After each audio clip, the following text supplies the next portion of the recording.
they're 4-0 with over 400 offensive yards in each game, which has happened, I think, 4 times since 1970. So, I mean, they're playing at a high level.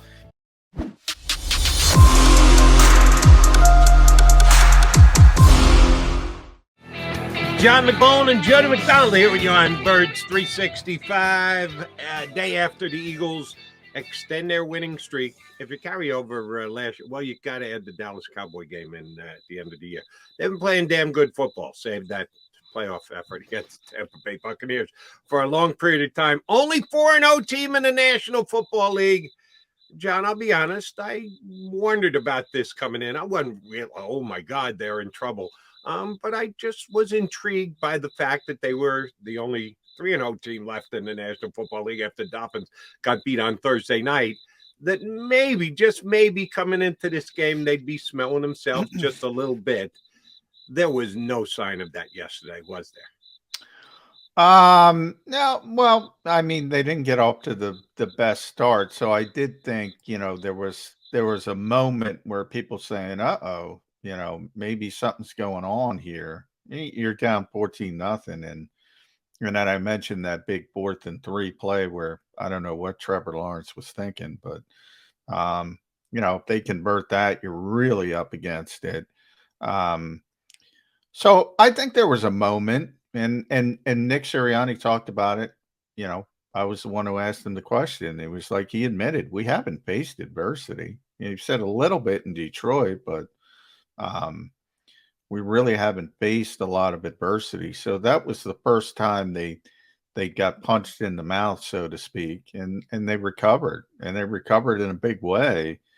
Um, I saw that first, fourth, they're 4-0 with over 400 offensive yards in each game, which has happened, I think, 4 times since 1970. So, I mean, they're playing at a high level, and they got 400 yesterday, just barely 401, but they got 401 on a day they shouldn't have gotten 401. I mean, you know, the conditions were horrible, especially to throw the football, and they were still able to get some things done in the passing game. We're not talking about that as much, but AJ Brown had some big plays, and um, they were able to get some things done in the passing game as well. So, um, but man, they when they want to run the football, they just and Jason Kelsey, he we all think this is his last season, but boy, if he's healthy and he's playing like this, I don't know why he would want to walk away.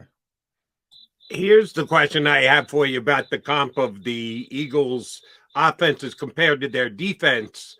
Right now, they're dynamite on both aspects of the game. You just gave out the numbers prior to the game. Top 5 defense, if you go by, and it's the standard across the league. I think you need to be a little bit more contextual than just average yards per game. But Yeah, I agree. defense has been dynamite. Offense has been dynamite. Is there an in-team competition between the two sides of the football? Because sometimes that can be very productive. Yeah, I don't sense that. I do think the defense is getting fired up. They have those turnover T-shirts now, and they got a bunch. They got to make a bunch more T-shirts.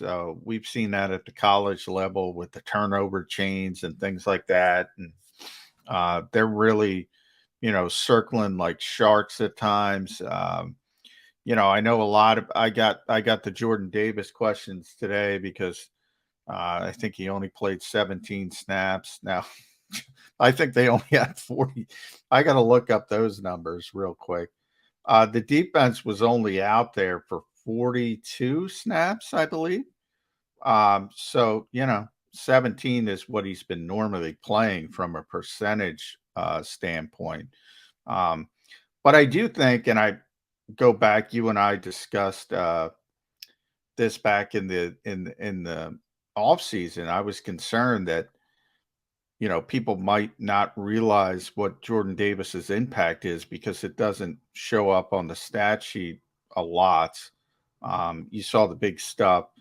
The reason they're getting all these sacks and Jonathan Gannon's blitzing a little bit more and it was 47 snaps, 47, is because they're getting in second and long and third and longs. And that's because of that, a lot of that is Jordan Davis in the run stuffing, not just Jordan, but he's a big part of it.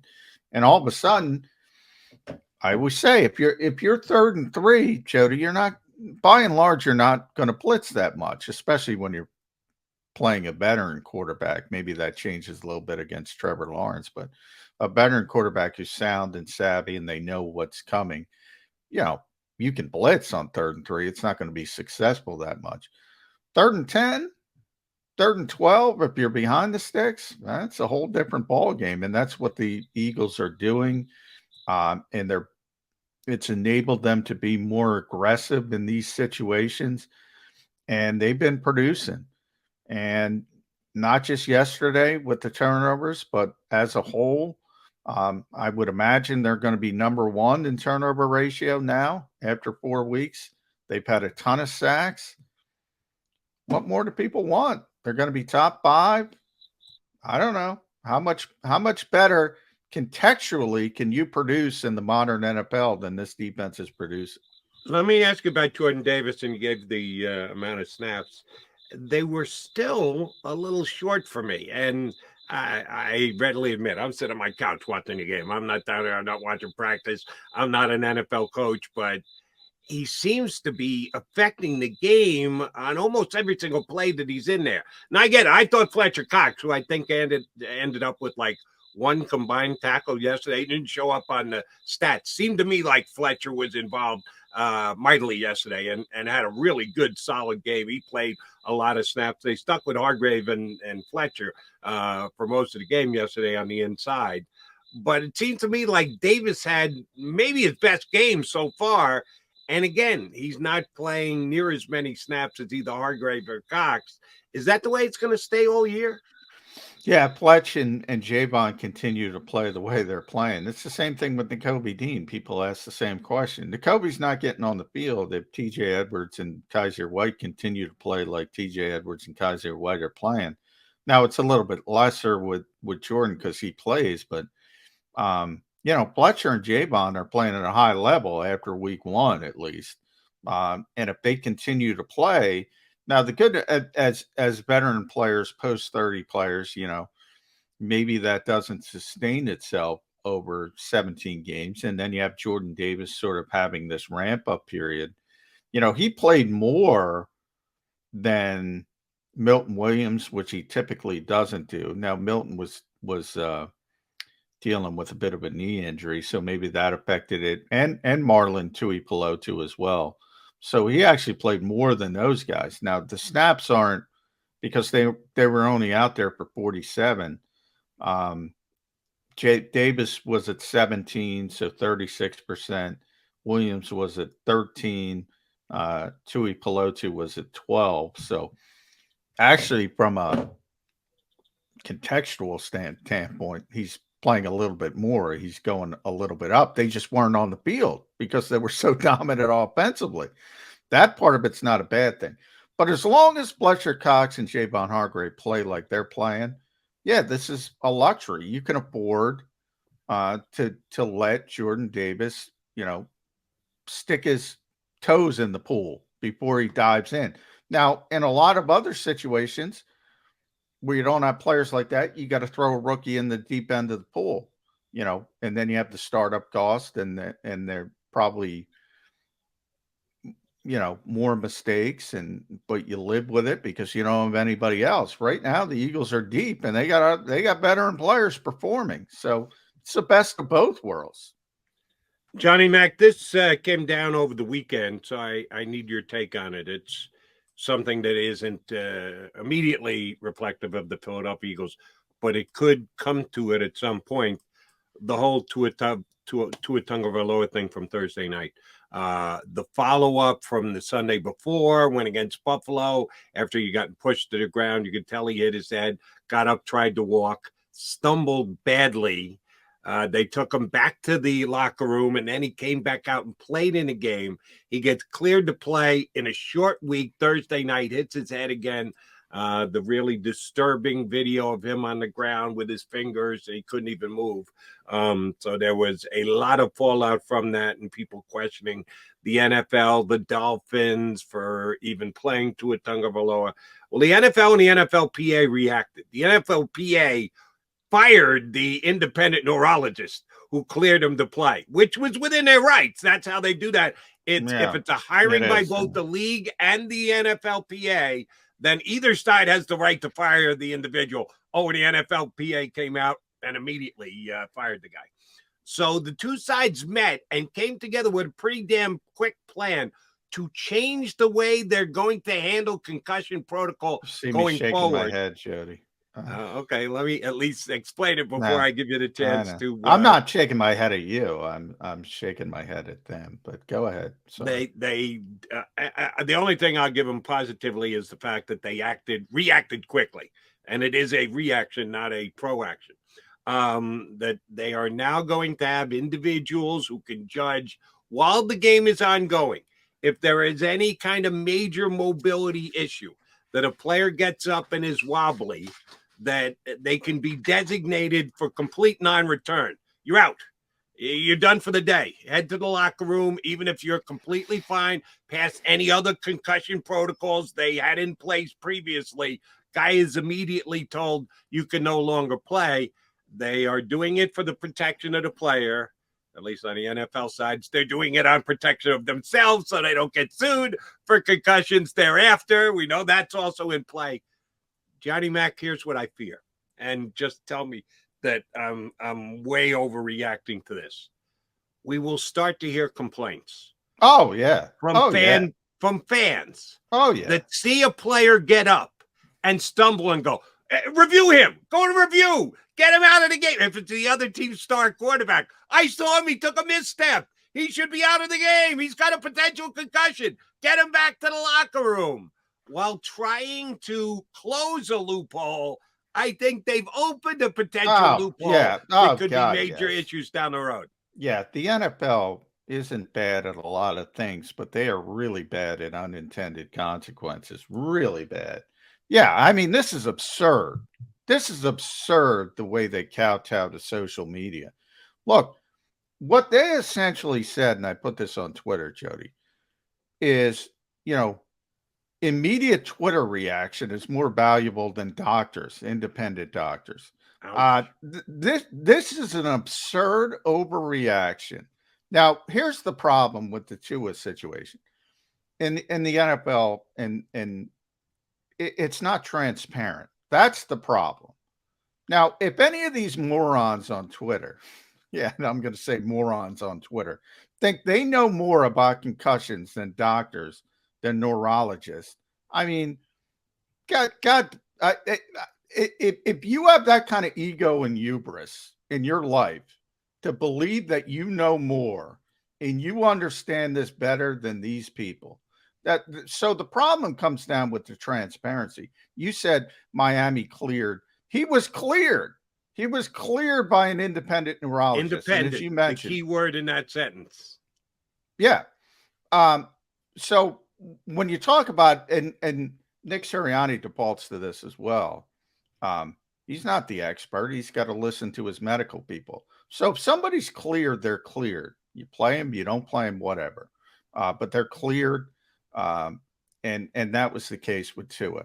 Now you can sit there and play revisionist history as some rando saying, oh, I know more than this neurologist from North Carolina, or whoever the heck it was, who's independent. He's not on Miami. He's not trying to push things through. Evidently what happened was, and again, here's a problem, and I've been through this with Malcolm Jenkins, and Malcolm was very honest about this. When he pulled the Eagles to go back in the game and he had a concussion against New Orleans, first of all, most players want to play. Yep. And, Tua said it was a back issue. They went through all the impact testing. And that's another thing, by the way. Concussions are still a very new sort of science, and they don't have a concrete measuring stick. So they go through all this impact testing. Some people think it's valuable. Some people don't think it's valuable. But whatever, he passed it. now you have this reaction. Now you hit the nail on the head from the NFL standpoint. From the NFL standpoint, it's just about protecting yourself from future liability. That's it. It's not about safety. It's not about anything other than that. From the NFLPA standpoint, they want to look like heroes in the court of public opinion. We're fighting for the health of players, and to their credit, that's what they get. But to kowtow to social media reaction, who know nothing about this issue, nothing, zero, maybe less than 0%, is an absurd policy to have. And you hit the nail on the head. This is Pandora's box because, hey, Eagles fans want to beat the Cowboys. Oh, Dak Prescott is wobbly. Yes. Cowboys fans want to beat the Eagles. Oh, Jalen Hurts is not getting up well. This is a bad shift in policy, Jay. And I have the statement that they released Saturday night, and I could read the whole thing. It'd take me a minute or two, but I'll just highlight what I think is the biggest part. Gross motor instability. That's what they're calling it. If it is viewed on the field, a player shows gross motor instability, then they would be a no-go for the remainder of the game. John McMullen, please define gross motor instability for me. Yeah, well, that's why. You don't know. I don't know. None of us know. What is gross? I've never heard that phrase I guess before. You point to the gross video. Motor instability. What is it? I guess you point to the video of Tua. But I did say, Patrick Johnson got a concussion. Kyron Johnson, potential concussion yesterday. I did say in the press conference, they're not coming back in. Not this week. No. They're not getting cleared. No. Yeah, they're not getting cleared, period. And they didn't. You are 100% right about that. And I hope that I'm wrong. I hope that this was a step in the right direction and one that causes improvement in the way players are treated, and we don't have incidents like what happened with Tua Tagovailoa on the field on Thursday night, which was just tough to watch, tough to swallow. I hope it works out well for the NFL. Maybe I'm a naysayer. Jody. Here's the thing, and look, it was ugly, and I hope Tua was okay. He didn't have a concussion the first time. He did not have a concussion. As per their own test, as per their impact testing. He did not have a concussion. I think people get I've yet to see one person point that out. He did not have a diagnosed concussion coming into the Thursday game. And a couple other things from your Negative Nelly host. No one mentioned this, which I thought was very interesting. I kind of harped on this on my national show on Saturday night. He was taken immediately from the game to a Cincinnati hospital. Now, if you're looking for an independency here, what does a Cincinnati hospital care about Tua Tagovailoa? As a matter of fact, if anything, they'd like to keep him at the hospital longer, just in case the game goes into overtime, so he can't go back and play. They released him to get back on a plane to fly back to Miami after the game, where it surely would have been more advantageous to say, Mr. Tagovailoa, we're going to put you in a hotel. We're going to put you in a hospital room. We're going to turn off the lights. We're going to leave you undisturbed for the next 12 hours because it can only help. That would have been the prudent thing to do if you're at Cincinnati Hospital. They tested him. Wow. They looked at him and they said, all right, you can go. We're going to throw a neck brace on you so you don't move too much. But yeah, go ahead, get back on a plane and fly back to Miami. So It wasn't like Tua was close to death. No, he hit his head. And he probably came back a little too early. It was very scary in the moment. It looks really scary. Yeah, and in the video, and that's why, Jody, people react to the video. But yeah, he was fine and able. But the kid from Georgia in London yesterday broke his ankle. Lewisine broke his ankle, the first round pick. He wasn't able to leave London because he's got to get an operation. They keep you in the hospital if you need to stay in the hospital. You know, but people, everything is so political in our country, and concussions have become this political football. It's bizarre. It's absurd. Doctors are doctors. Independent doctors are look. They make mistakes. One of my favorite jokes is there's never been an unsuccessful surgery in the history of mankind. Well, there has been. It's just always described as successful surgery. I'm not saying they don't make mistakes. I'm saying they know more than you. And I'm not talking to you, Jody, I'm talking to the average fan. And they don't give a hoot if Cincinnati's beating Miami. They're gonna take care of the patient the best way they can. Now, people can bring in because they saw the Oliver Stone movie and James Woods playing the evil doctor and the old NFL, the Wild Wild West, where you push players to play. You can point to that kind of stuff with team doctors. Independent doctors, they don't give a flying you know what. They don't care.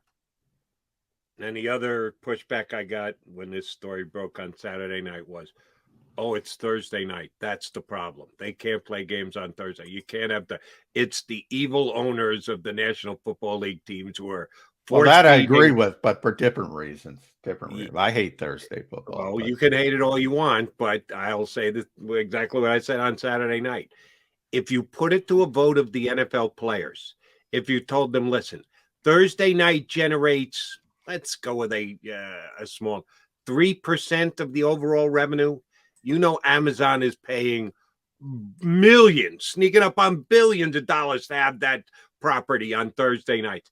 If everybody were to take a 3% across the board pay cut, we'll do away with Thursday nights. If you players are okay with making that much less, we as owners will be okay with making that. Let's just do away with Thursday night. Everybody take the pay cut. Do you know how many players would vote for it? Zero. Less than 5% would say, I'm not playing. You're probably right. Maybe 1 or 2 would, because they're trying to, look, nobody knows about Thursday and injuries. And nobody knows about injuries in general. They like to pretend they do. I talk it all the time with you. They don't know. And then, Tua didn't get a concussion because he was playing on Thursday night. And anybody who says they know that, they slam their, it's because he didn't have that 2 extra days. Come on. Stop. No idea whatsoever. Agreed. Johnny Mac, Jody Mac, your Mac and Mac guys. We appreciate everybody who streamed in today. Well over 500 people tuned in. Do us a favor, hit that like button. Yours truly, Johnny Mac, Jody Mac, need a little love. Like, share, and subscribe to us right here on Birds 365. Hey, your liking the show could continue the Eagles' undefeated season. I'm putting it on you guys. True. You need to like this show if you want to see the Eagles stay undefeated. We'll come back. We got post-game Chris Franklin smiling in the green room, and unfortunately, because it's never going to stop raining ever again, I assume Chris is indoors, so we don't get to hear the birds today. No birds today. The birds will have to be the Philadelphia Eagles that we talk about. The undefeated Philadelphia Eagles. Coming back, Chris Franklin with Mac and Mac here on Birds 365.